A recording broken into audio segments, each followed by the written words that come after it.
నేను సేవకు రాకమునుపు హైదరాబాద్ వచ్చినప్పటి నుంచి హెబ్రోను పాటల్లో ఒక పాట, అది చెవులు పడిన తోడనే ఎందుకో తెగేడ్చేవాడిని. హైదరాబాదులో నాకు ఎవ్వరూ తెలీదు, ఒంటరిగా వచ్చా. ఆ దినాల్లో హెబ్రోను పాట ఒకటి ఉంటుంది, లెమ్ము తేజరిల్లుము నీకు వెలుగు వచ్చి ఉన్నదనే పాటలో చివరి చరణం, వారిలో ఒంటరి అయినా వాడు 10,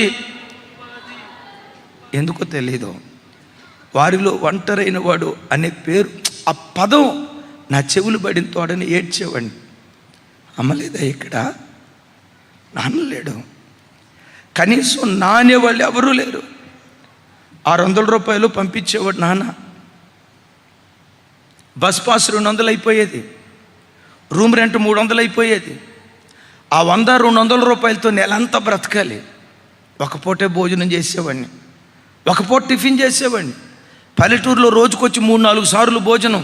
వన్స్ ఒకేసారి హైదరాబాద్ వచ్చిన తర్వాత మొత్తన్నానికి నోచుకోలేక పుస్తకాల మీద రాసుకునేవాడిని, అమ్మా ఆకలి అవుతుంది, నాన్న ఆకలి అవుతుంది, యేసయ్య ఆకలి అవుతుంది. కానీ నేను ఆకలిగా ఉన్న సంగతి నేను ఎవరికీ చెప్పను. పెడితే నీకు స్తోత్రం, పెట్టకపోతే నీకు స్తోత్రం. ఆ ఆకలి దప్పుల మధ్యలో దేవుడు అంటూ ఉండేవాడు, ఒంటరిగా వచ్చావు కదా, 10,000గా నిన్ను మారుస్తా. ఎన్నిక లేనివాడిగా కనపడుతున్నావు కదా, బలమైన జనంగా నేను మారుస్తా. ఆ మాట అంటూ ఉండేవాడు. ఆ తర్వాత సేవకు వచ్చాను. దేవుడు 10 కొలది కాదు, 10,000 కొలదిగా, లక్షల కొలదిగా ఈరోజు దేవుడు మార్చాడు. విశ్వాసులారా, నీ జీవితంలో నీ దేవుడు నీతో ఏ ప్రమాణం చేశాడో, నువ్వు ఆయన ఎరిగినప్పటి నుంచి జనవరి 1వ తారీఖు వాగ్దానాలు తీసుకున్నావే, బైబిల్ చదివేటప్పుడు ఈ వాగ్దానం నీదే, ఈ వాగ్దానం నీదే, ఈ వాగ్దానం నీదే అని దేవుడు నీతో మాట్లాడాడే.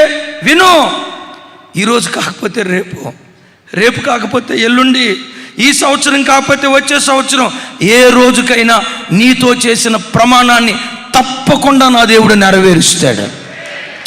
దేవుడు తాను చేసిన ప్రమాణ విషయంలో ఎంత సత్యవంతుడో ఇంకొక మాట చెప్తాను.